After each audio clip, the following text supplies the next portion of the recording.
ಪಾರ್ಥಸಾಗರ್ ರಾಜೇಂದ್ರ ಆ ಸಿನಿಮಾದಲ್ಲಿ ಬಂದ್ಬಿಟ್ಟು 28 ಸಾಂಗ್ಸ್ ಇಡಬೇಕು ಅಂತ ಪ್ಲಾನ್ ಮಾಡಿದ್ರಂತೆ. ಸಿನಿಮಾಗೆ 50 ಜನ ಹೀರೋಗಳನ್ನ ಆಡಿಷನ್ ಮಾಡಿದ್ರಂತೆ. 49 ಅವರು ಶಿವಣ್ಣ ಆಗಿದ್ರಂತೆ.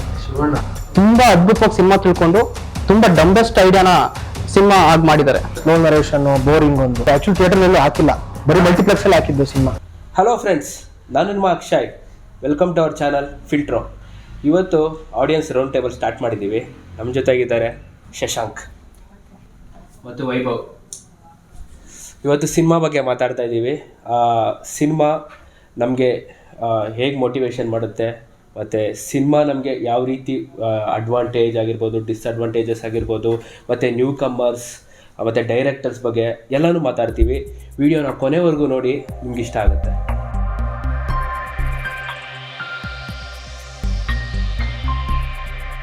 ನಿಮಗೆ ಸಿನಿಮಾ ಅಂದರೆ ಏನು ಬ್ರೋ? ಫಸ್ಟ್ ಸಿನಿಮಾ ಬಗ್ಗೆ ಏನು ಅನಿಸುತ್ತೆ? What is cinema?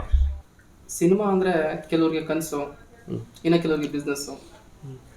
ನಮ್ಮಂಥ ಆಡಿಯನ್ಸ್ಗೆ ಅದು ಎಸ್ಕೇಪ್ ಫ್ರಮ್ ರಿಯಾಲಿಟಿ ಅಂತಾರಲ್ಲ ಹಾಗೆ.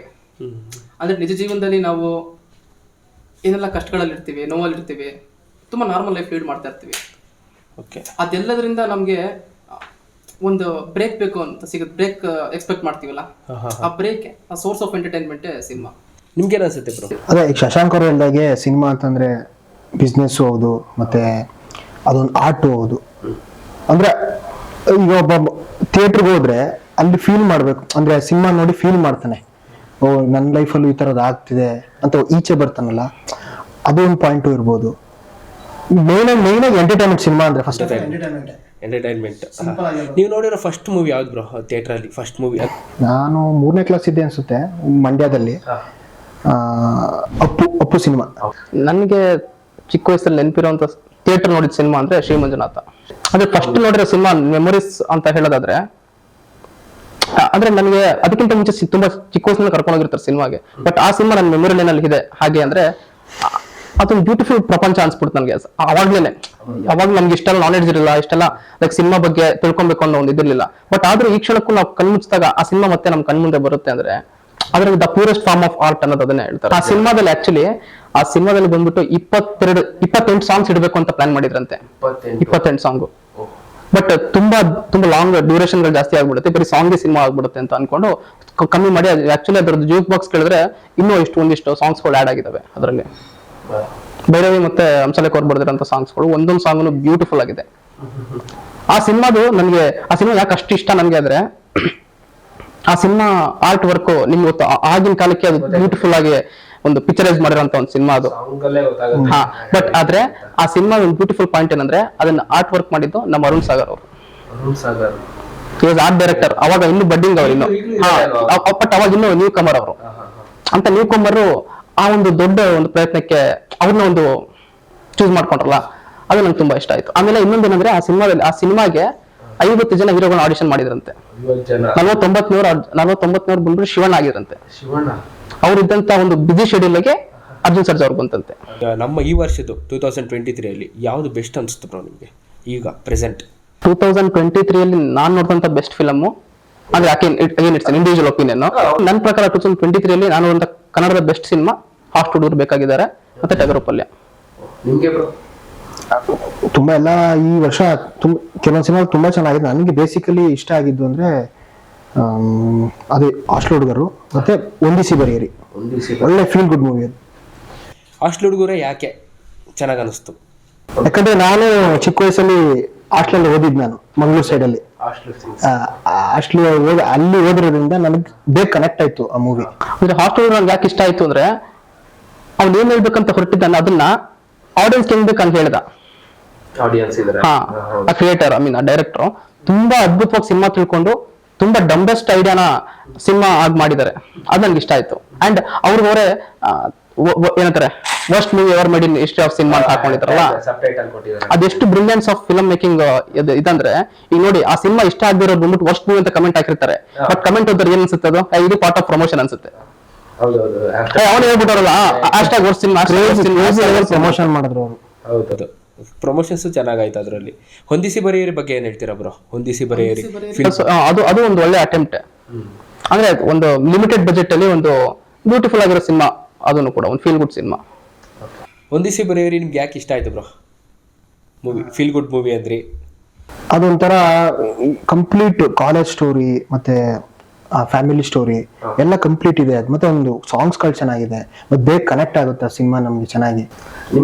ಬಟ್ ನನಗೆ ಅದರಲ್ಲಿ ಇಷ್ಟ ಆಗಿರುವಂತ 2 ಬ್ಯೂಟಿಫುಲ್ ಅಂಡರ್ ರೇಟೆಡ್ ಪಾಯಿಂಟ್ಸ್ ಯಾವ್ದಂದ್ರೆ, ಫೀಮೇಲ್ ಪರ್ಸ್ಪೆಕ್ಟಿವ್ ಒಂದು ಲವ್ ಸ್ಟೋರಿ ತೋರಿಸ್ತಾರೆ. ಒಂದು ಬಂದ್ಬಿಟ್ಟು ಸೀನಿಯರ್ ಇವಳ ಒಂದು ಸೀನಿಯರ್ ಕ್ಯಾರೆಕ್ಟರ್ ಬಂದ್ಬಿಟ್ಟು ಒಬ್ಬನ ಇಷ್ಟಪಡ್ತಾ ಇರ್ತಾಳೆ, ಕಾಲೇಜ್ ಸೀನಿಯರ್. ಅದೊಂಥರ ಬೋಲ್ಡ್ ಮೂವ್ ಅನ್ಸ್ತು ನನಗೆ. ಬರೀ ಹುಡುಗನ ಪರ್ಸ್ಪೆಕ್ಟಿವ್ ಲವ್ ಸ್ಟೋರಿಗಳು ತುಂಬಾ ಬಂದಿರುತ್ತೆ. ಒಂದು ಫೀಮೇಲ್ ಪರ್ಸ್ಪೆಕ್ಟಿವ್ ಅದೊಂದು ಇಷ್ಟ ಆಯ್ತು.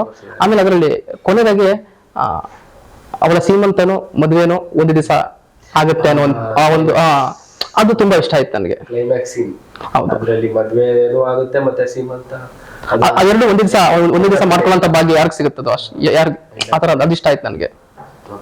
ಬಟ್ ತುಂಬಾ ಜನ ನಾನು ಮಾತಾಡಿರೋ ಪ್ರಕಾರ ತುಂಬಾ ಜನ ಕ್ಲೈಮ್ಯಾಕ್ಸ್ ಇಷ್ಟಪಟ್ಟಿಲ್ಲ. ಕ್ಲೈಮ್ಯಾಕ್ಸ್ ಸಾಯಿಸ್ಬಾರ್ದಾಗಿತ್ತು ಅಲ್ಲ. ಈಗ ಅಂದ್ರೆ ಪರ್ಸ್ಪೆಕ್ಟಿವ್ ಅವ್ರವ್ರ ಪರ್ಸ್ಪೆಕ್ಟಿವ್ ಅಂದ್ರೆ ಆಡಿಯನ್ಸ್ ಎಷ್ಟೋ ಜನ ನನ್ನ ಹತ್ರ ಹೆಂಗ್ ವಾದ ಮಾಡಿದಾರೆ ಅಂದ್ರೆ, ಹಾಗಾದ್ರೆ ಲೈಫಲ್ಲಿ ಒಳ್ಳೆಯರಾಗಿರೋದು ತಪ್ಪ, ಅವನೇನ್ ತಪ್ಪು ಮಾಡ್ದ ಅಂತ ಅವನ ಹತ್ರ ಕಿತ್ಕೊಂಡ್ರು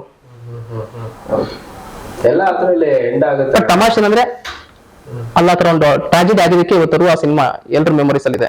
ಹ್ಯಾಪಿ ಎಂಡಿಂಗ್ ಗಿಂತ ಸ್ಯಾಡ್ ಎಂಡಿಂಗ್ಸ್ ಗಳೇ ವರ್ಕೌಟ್ ಆಗಿರೋದು. ಇರಲಿ ನನಗೆ ಇಷ್ಟ ಆಗಿರೋ ಇನ್ನೊಂದು ಬ್ಯೂಟಿಫುಲ್ ಪಾಯಿಂಟ್ ಏನಂದ್ರೆ, ಆ ನವೀನ್ ಶಂಕರ್ ಕ್ಯಾರೆಕ್ಟರ್ ಏನಿರುತ್ತಲ್ಲ ಅದನ್ನು ತುಂಬಾ ರೋಗಾಗಿ ತೋರಿಸಿರ್ತಾರೆ. ರೋಗ ಅಂದ್ರೆ ತುಂಬಾ ಒಂದು ಮಾಸ್ ಆಗಿ, ಒಂದು ಅಡಿಕ್ಟ್ ಆಗಿ ಸಮಾಜಘಾತಕ ಕ್ಯಾರೆಕ್ಟರ್ ಅನ್ನೋ ತರ ತಗೊಳುತ್ತೆ ಅಂತ. ಬಟ್ ಒಂದು ಕ್ಯಾರೆಕ್ಟರ್ನ ಹೇಗೆ ಒಂದು ಕ್ಯಾರೆಕ್ಟರ್ ಹೇಗ್ ಬೇಕಾದ್ರೆ ಚೇಂಜ್ ಆಗ್ಬೋದು ಅಂತ ಇವ್ರಿದ್ರಲ್ಲಿ ಒಂದು ಪುಸ್ತಕಗಳ ಮೂಲಕ ಅವನನ್ನ ಬದಲಾಯಿಸಿದ್ರು. ಅಂದ್ರೆ when started to read books, Kannada ಪುಸ್ತಕಗಳನ್ನ ಅವ್ನು ಯಾವ ಪ್ರೀತಿಸಕ್ ಓದಕ್ ಸ್ಟಾರ್ಟ್ ಮಾಡ್ದ, ತನ್ನ ಕಣ್ಕೊಂಡ. ಅಂದ್ರೆ ಆಡಿಯನ್ಸ್ ಕೂಡ ಅವ್ನ ಜೊತೆ ಟ್ರಾವೆಲ್ ಮಾಡಿದ್ರು. ಎಷ್ಟೋ ಜನ ಹಂಗೆ ಆಗಿರ್ತಾರೆ ಕಾಲೇಜ್ ಡೇಸ್ ಅಲ್ಲಿ, ಕಿರಿಕ್ ಮಾಡ್ಕೊಂಡು ಒಂದು ರೋಗ್ ಕ್ಯಾರೆಕ್ಟರ್. ಅಂದ್ರೆ ತಪ್ಪು ಅಂತಲ್ಲ ಕ್ಯಾರೆಕ್ಟರ್ ಅದು, ಎಲ್ಲರಲ್ಲಿ ಇರುವಂತ ಪ್ರತಿಯೊಬ್ಬ ಹುಡುಗರಲ್ಲಿ ಇರುವಂತ ಒಂದು ಅದು ಕ್ಯಾರೆಕ್ಟರ್. ಬಟ್ ಆ ಕ್ಯಾರೆಕ್ಟರ್ ನಮ್ಗೆ ಎಲ್ಲರೂ ಅಷ್ಟೇ ಸೀಮಿತ, ಆ ಫೇಸ್ ಆಫ್ ಲೈಫ್ ಅಲ್ಲಿ ಅಷ್ಟೇ ಅದನ್ನ ಬೇಕಾಗಿರುತ್ತೆ. ಹಾ, ಎಕ್ಸಾಕ್ಟ್ಲಿ. ಸೊ ಅದಕ್ಕೇನೆ ಆ ಪುಸ್ತಕಗಳಿಂದ ಅವನಾದಂತ ಒಂದು ಚೇಂಜ್ ಓವರ್ ಏನಿತ್ತು ಅದು ನಂಗೆ ಬಹಳ ಇಷ್ಟ ಆಯ್ತು. ಬರೀ ಅವ್ರದ್ದೇ ಅಲ್ಲ, ಬಟ್ ಇನ್ನು 3 ಕ್ಯಾರೆಕ್ಟರ್ ಬರುತ್ತಲ್ಲ, ಅದ್ರಲ್ಲಿ ಒಬ್ಬ ಫನ್ನಿ ಆಗಿ ವ್ಲಾಗ್ ಮಾಡೋದು, ಅದು ಅವ್ರದ್ ಕ್ಯಾರೆಕ್ಟರ್ ಚೆನ್ನಾಗಿದೆ ಆ ಮೂವಿಯಲ್ಲಿ. ಅಂದ್ರೆ ಆ ಸಿನಿಮಾ ಎಲ್ರಿಗೂ ಇಷ್ಟ ಆಗಿದೆ ಆ ಕಾರಣಕ್ಕೆ. ಇಬ್ರು ತುಂಬಾ ಇಷ್ಟಪಟ್ಟು ಮದ್ವೆ ಆಗ್ತಾರೆ, ಬಟ್ ಮದ್ವೆ ಆದ್ಮೇಲೆ ಅವ್ರದ್ದು ಅಂಡರ್ಸ್ಟ್ಯಾಂಡಿಂಗ್ಸ್ ಇರಲ್ಲ ಅವ್ರದ್ದು. ಇನ್ನೊಂದು ಲವ್ ಸ್ಟೋರಿಯಲ್ಲಿ ಆಕ್ಟ್ ಮಾಡಿದಾರೆ, ಲವ್ ಆಫೀಸ್. ಅಂದ್ರೆ ಆ ಫಿಲ್ಮ್ ಒಂದು ಸೈಲೆಂಟ್ ಕ್ಯಾರೆಕ್ಟರ್ ಇರುತ್ತೆ, ಒಂದು ಹುಡುಗಿ ಸೂಸೈಡ್ ಮಾಡ್ಕೊಬಿಡುತ್ತೆ. ಅದು ಕೂಡ ಕನೆಕ್ಟ್ ಆಗುತ್ತೆ ಎಷ್ಟೋ ಜನಕ್ಕೆ. ಹುಡುಗಿ ಏನು ತಪ್ಪು ಮಾಡಿರಲ್ಲ, ಫೀಸ್ ಪ್ರಾಬ್ಲಮ್ ಅಂತ ತೋರಿಸ್ತಾರೆ ನಮ್ಗೆ, ಬಟ್ ಅದು ರಿಯಾಲಿಟಿ ಏನಿದೆ ಅಂತ ಗೊತ್ತಿರಲ್ಲ. ಅದೇ ನೋಡಿ ಆತರ ಮಿಸ್ಟ್ರಿ ಬೆತ್ಕೊಂಡು ಎಲ್ಲರ ಲೈಫಲ್ಲೂ ಎಲ್ಲ ಕಾಲ ಲೈಫಲ್ಲಿ ಆಗಿರುತ್ತೆ. ಸೊ ಅದು ನನ್ಗೆ ಇಷ್ಟ ಆಯ್ತು. ಓವರ್ ಆಲ್ ಅದು ಈ ಒಂದು ನಮ್ಮಂತ ಯೂತ್ಸ್ ಮೈಂಡ್ ಸೆಟ್ ಗಳಿಗೆ ಪರ್ಫೆಕ್ಟ್ ಸಿನಿಮಾ ಅದು. ಮತ್ತೆ ಅದೇ ರೀತಿ ಇದು ಬಂತಲ್ಲ ರೀಸೆಂಟ್ ಆಗಿ ಅದೇ ವರ್ಷದಲ್ಲಿ, ಸ್ವಾತಿ ಮುತ್ತಿನ ಮಳೆ. ಅದು ಚೆನ್ನಾಗಿದೆ, ಒಂಥರ ಒಳ್ಳೆ ಫೀಲ್ ಗುಡ್ ಮೂವಿ. ಅದು under rated over rated bro, ನಿಮ್ಗೆ ಹೆಂಗೆ ಅನ್ಸುತ್ತೆ ಅದು? ಆ ಸ್ವಾತಿ ಮುತ್ತಿನ ಮಳೆ ಬಟ್ ನನ್ನ ಪ್ರಕಾರ ಅದು ಚೆನ್ನಾಗಿದೆ, ಬಟ್ ಅದಷ್ಟು ಓಡಿದೆ ಅನ್ಸುತ್ತೆ. ಅದು ಥಿಯೇಟರ್ ಅದು ಆಕ್ಚುಲಿ ಥಿಯೇಟರ್ ಎಲ್ಲೂ ಹಾಕಿಲ್ಲ, ಬರೀ ಮಲ್ಟಿಪ್ಲೆಕ್ಸ್ ಅಲ್ಲಿ ಹಾಕಿದ್ದು ಸಿನಿಮಾ. ಬಟ್ ಆ ಟೈಮಲ್ಲಿ ಥಿಯೇಟರ್ ಸಿಗ್ಲಿಲ್ಲಲ್ಲ. ಅದೇ ಇದ್ರಲ್ಲೇ ಸ್ಲೈಡ್ ಬಿ ಸಪ್ತಸಾಗರದ ಆಚೆಲ್ಲೋ, ಅದ್ರ ಬಗ್ಗೆ ಏನಿಸುತ್ತೆ ಬ್ರೋ? ಸೈಡ್ ಅದು ತುಂಬಾ ಚೆನ್ನಾಗಿದೆ ಫಿಲಮ್. ಅಂದ್ರೆ ಅದೊಂಥರ ಎಲ್ಲರೂ ಒಂಥರ ಸ್ಲೋ ನರೇಷನ್, ಬೋರಿಂಗ್ ಅಂದ್ರು. ಬಟ್ ಸಿನಿಮಾ ತರ ನೋಡ್ಬೇಕು. ಬಟ್ ಸೀನ್ ಎಂಗೇಜಿಂಗ್ ಆಗಿ ಇಟ್ಟಿದ್ದಾರೆ, ಪ್ರತಿಯೊಂದು ಸೀನು ಎಂಗೇಜಿಂಗ್ ಆಗಿದೆ. ಅದು ಒಂಥರ ಸಿನಿಮ್ಯಾಟಿಕ್ ಸಖತ್ತಾಗಿ ಮಾಡಿದ್ದಾರೆ. ಸಿನಿಮ್ಯಾಟಿಕ್ ಸ್ಟಾರ್ಟಿಂಗ್ ತೋರಿಸ್ತಾರೆ, ನೋಡಿದೀರಾ? ಒಲೆ ಮಿಷಿನ್ ಏನದು, ಸಿಲ್ಕ್, ಅದನ್ನ ಎಷ್ಟು ಮೈನ್ಯೂಟ್ ಆಗಿ ತೋರಿಸಿದಾರೆ ಅಂದ್ರೆ ಸಖತ್ತಾಗಿದೆ ಸಿನಿಮ್ಯಾಟಿಕ್ ಫಿಲಂ ಬಗ್ಗೆ. ಅದ್ರ ಬಗ್ಗೆ ಮಾತಾಡೋಂಗೆ ಇಲ್ಲ. ಬಟ್ ಸ್ಟೋರಿನೂ ಅಷ್ಟೇ. Heroine character Rukmini Vasanth actually ಈ ಬ್ರಿಟಿಷ್ ಸಮಥಿಂಗ್ ಲಂಡನ್ ಅಲ್ಲಿ ಆಕ್ಟಿಂಗ್ ಸ್ಕೂಲ್ಗೆ ಹೋಗಿ ಕಲ್ತ್ಕೊಂಡು ಬಂದಿರೋದವರು. ಬಟ್ ಪರ್ಫಾರ್ಮೆನ್ಸ್ ಅಂತೂ ಅದ್ರಲ್ಲಿ ಎಸ್ಪೆಷಲಿ ಇವರು ರಮೇಶ್ ಇಂದಿರಾ ಅಂತ ಇದೆ ಸರ್ ಇದಾರಲ್ಲ, ಅವ್ರು ತುಂಬಾ ಚೆನ್ನಾಗಿ ಮಾಡಿದ್ದಾರೆ. ನಂಗೆ ಅವ್ರಿಗೆ ಇಷ್ಟ ಆಯ್ತು ಆಕ್ಚುಲಿ. ಎಲ್ಲರಿಗೂ ಇಷ್ಟ ಆಯ್ತು, ಬಟ್ ನನ್ಗೆ ಸ್ಪೆಷಲಿ ಅವ್ರು ಒಂಥರ ಡಿಫ್ರೆಂಟ್ ಆಗಿ ಆತರ ನೋಡಿಲ್ಲ. ಅವ್ರದ್ದು ಸೀರಿಯಲ್ ಮಾಡ್ತಿದ್ರು, ಅವಾಗ ನೋಡ್ತಿದ್ವಿ.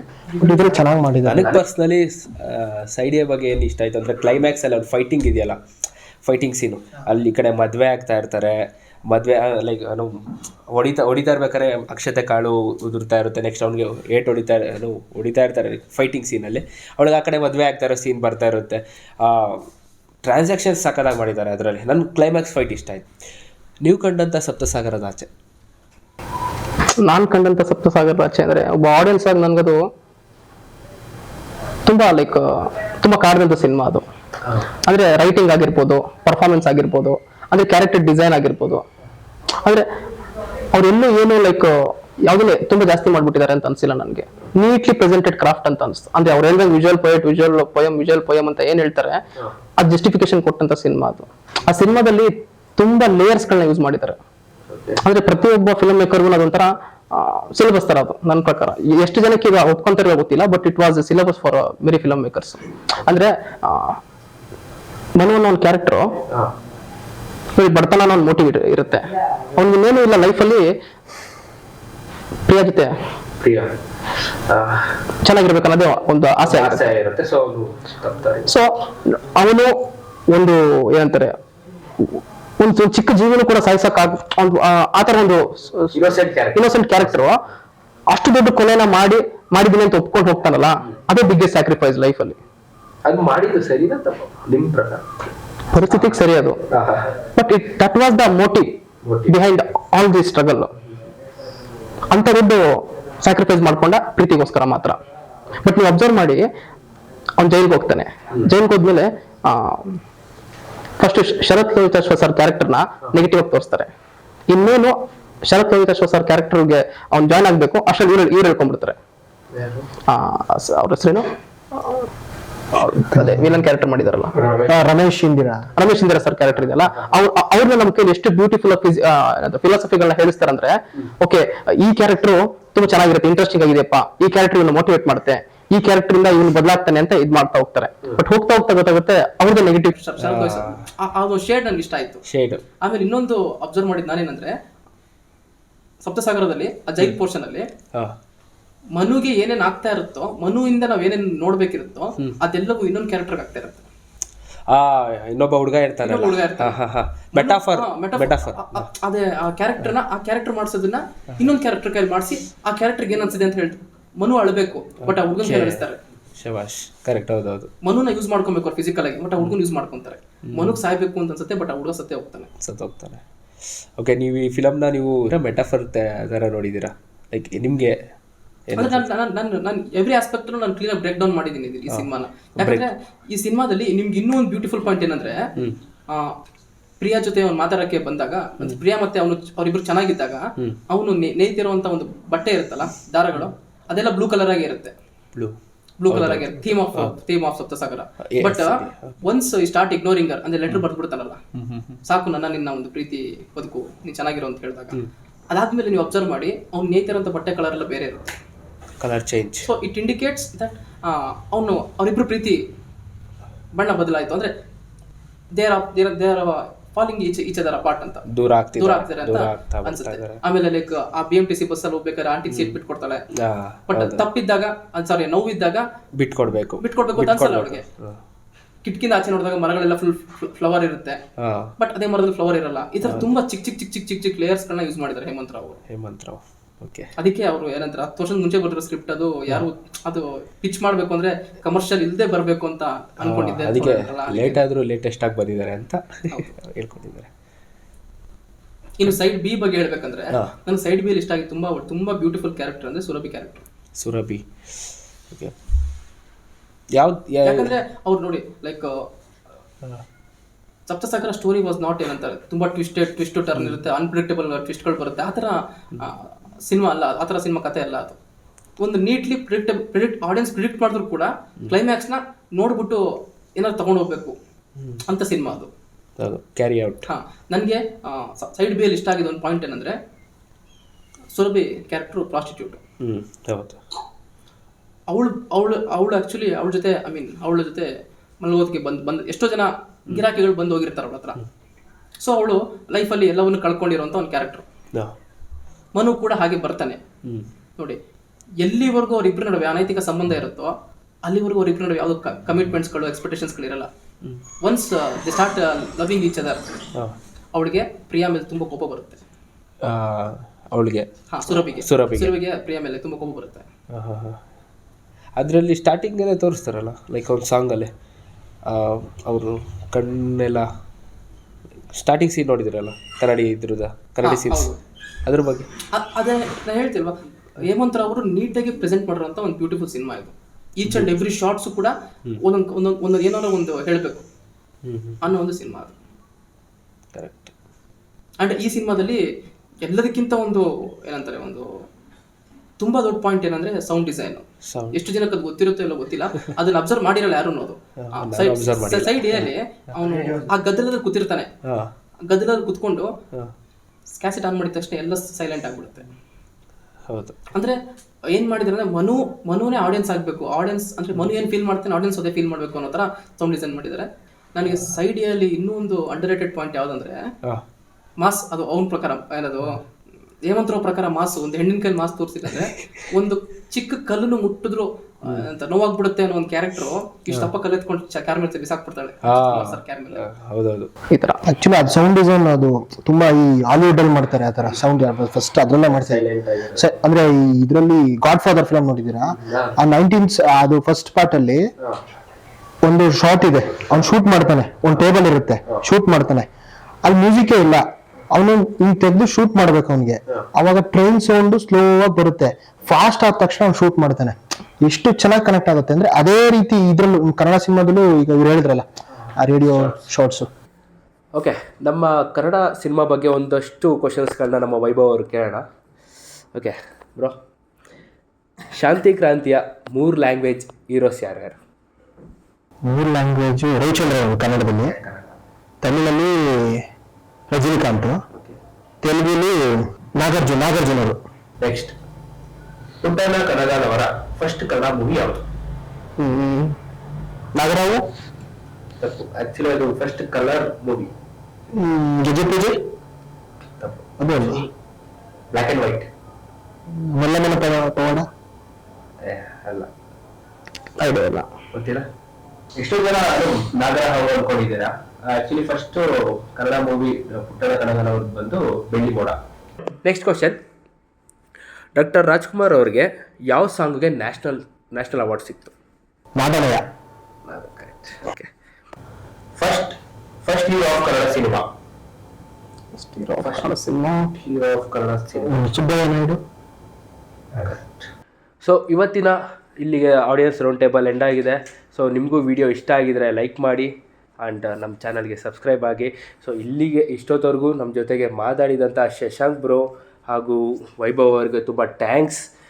ಸೊ ಇನ್ನಷ್ಟು ಸಿನಿಮಾ ಬಗ್ಗೆ ಹಾಗೂ ಇನ್ಫಾರ್ಮೇಟಿವ್ ಕಂಟೆಂಟ್ಸ್ಗಾಗಿ ನಾನು ಸಿಗ್ತಾ ಇರ್ತೀನಿ. ನಾನು ನಿಮ್ಮ Akshay. Follow our page and subscribe our YouTube channel Filtro for unfiltered tax.